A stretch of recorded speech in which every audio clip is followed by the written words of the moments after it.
তবে কি ইরানের ইসলামী বিপ্লব যে স্বনির্ভরতা আর মুক্তির স্বপ্ন দেখিয়েছিল তার ঘোর কাটতে শুরু করেছে? সামরিক খাতে শক্তিশালী হলেও দেশটির অর্থনীতি এখন চরম বাস্তবতার মুখোমুখি। এই গভীর সংকটের পেছনে পশ্চিমা নিষেধাজ্ঞার দায়ী বেশি। সম্পদশালী হওয়া সত্ত্বেও ইরান এই মুহূর্তে বিশ্বের সবচেয়ে বেশি নিষেধাজ্ঞায় জর্জরিত দেশগুলোর মধ্যে অন্যতম।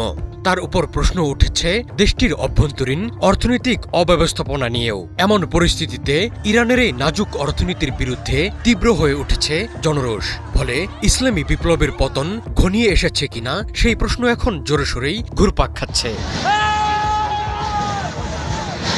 জীবনযাত্রার ব্যয় বৃদ্ধির প্রতিবাদে গত বছরের শেষের দিকে ইরানে শুরু হয় বিক্ষোভ। দেশটির বিভিন্ন শহরে ছড়িয়ে পড়া এই বিক্ষোভ ইতিমধ্যে সহিংস রূপ নিয়েছে। এই বিক্ষোভের মূলে রয়েছে দেশটির অর্থনৈতিক দুর্দশা। ইরানের মুদ্রা রিয়ালের মান অভাবনীয়ভাবে কমে গেছে। বর্তমানে $1 মার্কিন বিপরীতে রিয়ালের মান প্রায় 14 লাখে ঠেকেছে। ফলে নিত্য প্রয়োজনীয় পণ্যের দাম সাধারণ মানুষের নাগালের বাইরে চলে গেছে। ভয়াবহ পর্যায়ে রয়েছে মূল্যস্ফীতি। ইরানের বর্তমান পরিস্থিতির পেছনে পশ্চিমা বিশ্ব, বিশেষ করে আমেরিকার কঠোর অর্থনৈতিক নিষেধাজ্ঞা একটি বড় ফ্যাক্টর।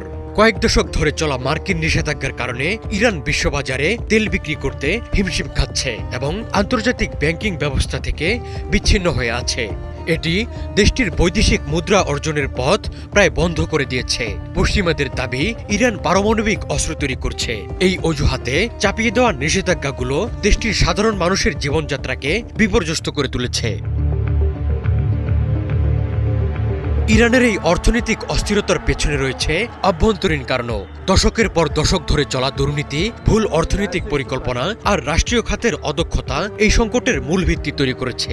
বিপুল প্রাকৃতিক সম্পদ, দক্ষ জনশক্তি আর মিত্র দেশগুলোর সঙ্গে ঘনিষ্ঠ বাণিজ্যিক সম্পর্ক ইরানের অর্থনীতিকে এতদিন টিকিয়ে রাখতে সাহায্য করেছে। কয়েক দশকের নিষেধাজ্ঞা সত্ত্বেও ভেঙে পড়েনি, কিন্তু পশ্চিমাদের সাথে বাণিজ্য করতে না পারায় পরিণতি ভয়াবহ হয়েছে।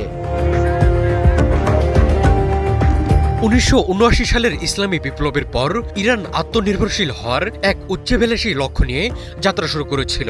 সাক্ষরতার হার বৃদ্ধি এবং মহাকাশ ও প্রতিরক্ষা প্রযুক্তিতে অভাবনীয় উন্নতি করলেও ইরানের উচ্চশিক্ষিত তরুণদের মধ্যে বেকারত্বের হার অত্যন্ত বেশি। গ্রামীণ উন্নয়ন, বিদ্যুৎ ও স্বাস্থ্যসেবা প্রান্তিক পর্যায়ে পৌঁছে দিলেও দেশটিতে জ্বালানি ও বিদ্যুৎ সংকটে ঘন ঘন লোডশেডিং হচ্ছে। সব মিলিয়ে ব্যাপক চাপে পড়েছে ইরানের সাধারণ মানুষ, যা তাদের কর্তৃত্ববাদী সরকারের বিরুদ্ধে রাস্তায় নামতে বাধ্য করেছে।